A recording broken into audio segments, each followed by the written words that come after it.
Thank you very much, Mr. President. Ladies and gentlemen, good evening. Assalamu alaikum. Lovely to see you all here tonight. We are having a very entertaining night, are we not, with some very interesting things being said from the other side of the house tonight.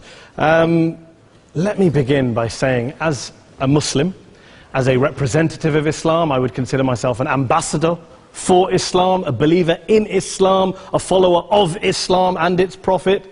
So, in that capacity, let me begin by apologizing to Anne-Marie for the Bali bombings. I apologize for the role of my religion and me and my people, for the killing of Theo van Gogh, for 7/7. Yes, that was all of us. That was Islam, that was Muslims, that was the Quran. I mean, astonishing claims to make in the very first speech tonight, on a day like today, where the Conservative Prime Minister of the United Kingdom is having to come out and point out that these kind of views are anathema. And I believe you're trying to stand for the Labour Party to become an MP in Brighton. If you do, and you make these comments, I'm guessing you'll have the whip withdrawn from you, but then again, UKIP's on the rise, they'll take you, the BNP, they might have something to say about your views. What Mehdi Hassan always does. By the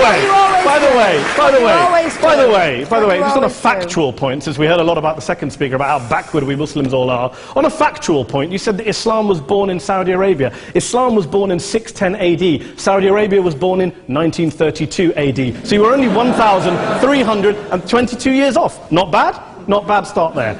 Talking of maths, by the way, a man named Al-Khawarizmi was one of the greatest mathematicians of all time, a Muslim, worked in the golden age of Islam. He's the guy who came up with not just algebra, but algorithms. Without algorithms, you wouldn't have laptops. Without laptops, Daniel Johnson tonight wouldn't have been able to print out his speech in which he came to berate us Muslims for holding back the advance and intellectual achievements of the West, which all happened without any contribution from anyone else other than the Judeo-Christian people of Europe. In fact, Daniel David Levering, the author of the Pulitzer Prize-winning historian and author of The Golden Crucible, points out that there would be no Renaissance, there would be no Reformation in Europe without the role played by Ibn Sina and Ibn Rushd and some of the great Muslim theologians, philosophers, scientists in bringing Greek texts to Europe. As for this being our university, I will leave that to the imagination as to who is our and who is there. I studied here too. An astonishing set of speeches so far making this case tonight. A mixture of just cherry-picked quotes, facts and figures, self-serving, selective, a farrago of distortions, misrepresentations, misinterpretations, misquotations. Daniel talked about my article in the New Statesman, which got me a lot of flack, where I talked about the anti-Semitism that is prevalent in some parts of the Muslim community, which indeed it is. Of course, I didn't say in that piece that it was caused by the religion of Islam. In fact, modern anti-Semitism in the Middle East was imported from, finish the sentence, Christian, Judeo-Christian Europe, where I believe some certainly bad things happened to the Jewish people. In fact, Tom Friedman, Jewish-American columnist in the New York Times, told me in this very chamber last week that he believed, had Muslims been running Europe in the 1940s, 6 million extra Jews would still be alive today. So I'm not going to take lessons in anti-Semitism from someone who's here to defend the Judeo-Christian values of a continent that murdered 6 million Jews. Moving swiftly on. Yes.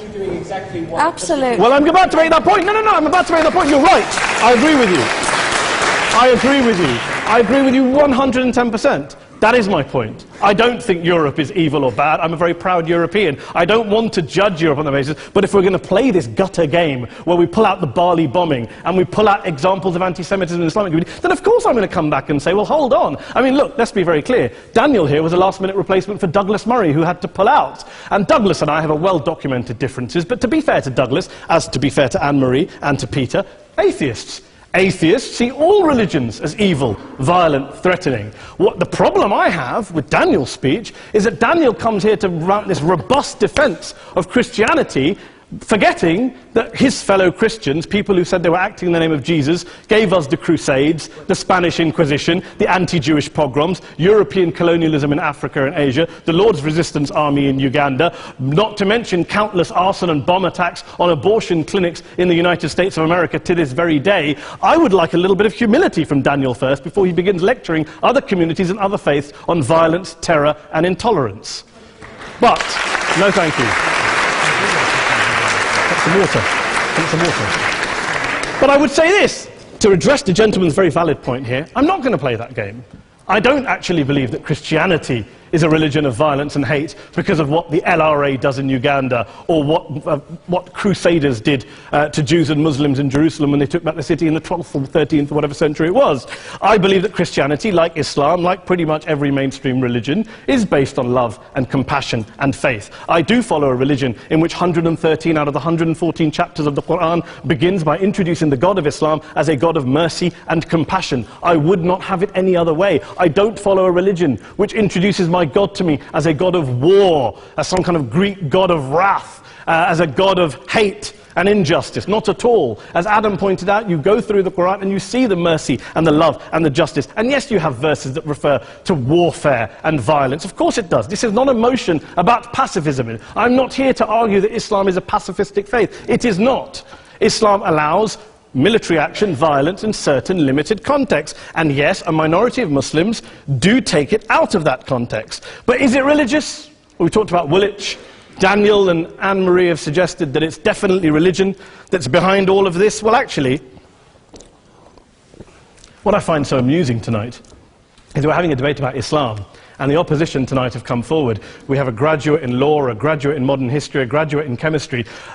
And, you know, I admire all of their intellects and their abilities, but we don't have anyone who's actually an expert on Islam, a scholar of Islam, a historian of Islam, a speaker of Arabic, even a terrorism expert or a security expert or a pollster, let alone to talk about what Muslims believe or think. Instead, we have people coming here, putting forward these views, putting forward these sweeping opinions. Listen to Professor Robert Pape of the University of Chicago, one of America's leading terrorism experts, who, unlike our esteemed opposition tonight, studied every single case of suicide terrorism between 1980 and 2005, 315 cases in total. And he concluded, and I quote, "There is little connection between suicide terrorism and Islamic fundamentalism or any of the world's religions. Rather, what nearly all suicide terrorist attacks have in common is a specific secular and strategic goal to compel modern democracies to withdraw military forces from territory that the terrorists consider to be their homeland."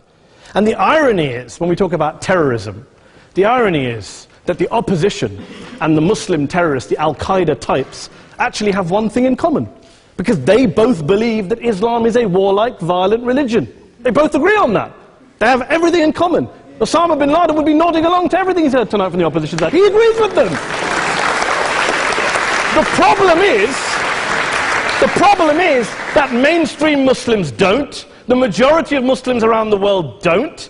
In fact, a gentleman here started quoting all sorts of polls. Gallup carried out the biggest poll of Muslims around the world, of 50,000 Muslims in 35 countries. 93% of Muslims rejected 9/11 and suicide attacks. And of the 7% who didn't, they all, when polled and focus grouped, cited political reasons for their support for violence, not religious reasons. And as for Islamic scholars and what they say, well, Daniel talks about our University of Oxford. We'll go down to Oxford Centre for Islamic Studies, get hold of a man named Sheikh Afifi al-Akiti, who is a massively well-credentialed and well-respected Islamic scholar, who has studied across the world, who in the days after 7/7 published a fatwa denouncing terrorism in the name of Islam, calling for the protection of all non-combatants at all times, and describing suicide bombings as an innovation with no basis in Islamic law. Go and listen to Sheikh Tahir al-Qadri, one of Pakistan's most famous Islamic scholars, who published a 600-page fatwa condemning the killing of all innocents and all suicide bombings unconditionally without any ifs or buts.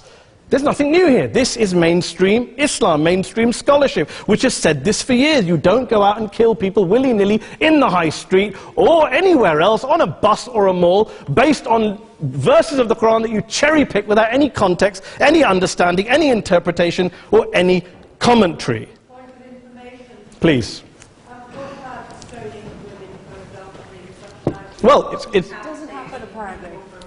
I didn't say it doesn't happen at all. I never said it didn't happen. I don't blame Islam. Yes, it's a very good point. And a lot of us are campaigning against that. And we're campaigning against it in the name of Islam. We're campaigning against it in the name of various interpretations of Islam. Anne-Marie comes and scares us with her talk of Sharia law. I would like to see the book of Sharia law. It doesn't exist. People argue over what Sharia law is. And you empower the extremists by saying there is only one version. You empower them all. I don't believe you took any interruptions, Anne-Marie, so I think you should stay there for a moment. Here's what we're dealing with. Here's what we're dealing with. We are dealing, I took your point. Here we are dealing with a 1400-year-old global religion, followed by 1.6 billion people in every corner of the world, a quarter of humanity, of all backgrounds, cultures, ethnicities, and yet the opposition tonight wants to generalize, stereotype, smear, in order to desperately win this debate. And here's my question, if we're going to generalize and smear. If, okay, people say yesterday's bombers, and we've got to be careful, there's a trial going on, were yesterday's attackers, motivated by Islam? Big debate. I don't believe they were. Let's say they were. Let's say Faisal Shahzad, the Times Square bomber, was motivated by Islam. Let's assume, for sake of argument, that Richard Reeves, the shoe bomber, was motivated by Islam. If Islam is responsible for these killings, if Islam is what is motivating these people, and Islam is therefore not a religion of peace, a religion of war, then ask yourself this question: why aren't the rest of us doing it? Why is it such a tiny minority of Muslims are interpreting their religion in the way that the opposition claim they are? Let's assume there are 16,000 suicide bombers in the world. There aren't. Let's assume there are for the sake of argument. That's 0.001% of the Muslim population globally. What about the other 99.99% of Muslims who the opposition tonight either ignore or smear? The reality is that the rest of us aren't blowing ourselves up tonight. The reality is that the opposition came here tonight not worried about the fact that me and Adam might pull open our jackets and blow ourselves up tonight because we're followers of a warlike warrior religion which wants to take over Europe and Daniel's university. The issue is this. The issue is this. Unless the opposition can tell us tonight, and Peter Atkins is here, one of our great atheist intellectuals, can tell us tonight, can answer this question tonight: why don't the vast majority of Muslims around the world behave as violently and aggressively as a tiny minority of politically motivated extremists? Then they might as well give up and stop pretending they have anything relevant to say about Islam or Muslims as a whole. Ladies and gentlemen, let me just say this to you. Think about what the opposite of this motion is. If you vote no tonight, think about what you're saying the opposite of this motion is. That Islam isn't a religion of peace, it's a religion of war, of violence, of terror, of aggression. That the people who follow Islam, me, my wife, my retired parents, my 6-year-old child, that 1.8 million of your fellow British residents and citizens, that 1.6 billion people across the world, your fellow human beings, are all followers, promoters, believers in a religion of violence. Do you really think that? Do you really believe that to be the case? They say that in the Oxford Union, the most famous debate was in 1933, when Adolf Hitler looked out for the result of the King and Country motion, where they voted against fighting for King and Country, and Hitler was listening out for the result. Well, tonight, 80 years on, there are two groups of people around the world who I would argue are waiting for the result of tonight's vote. There are the millions of peaceful, non-violent, law-abiding Muslims both in the UK, Europe, Asia, Africa and beyond, who see Islam as the source of their identity, as a source of spiritual fulfillment, of hope, of solace. And there are the phobes, the haters, the bigots out there who want to push the clash of civilizations, who want to divide all of us into them and us and ours and their.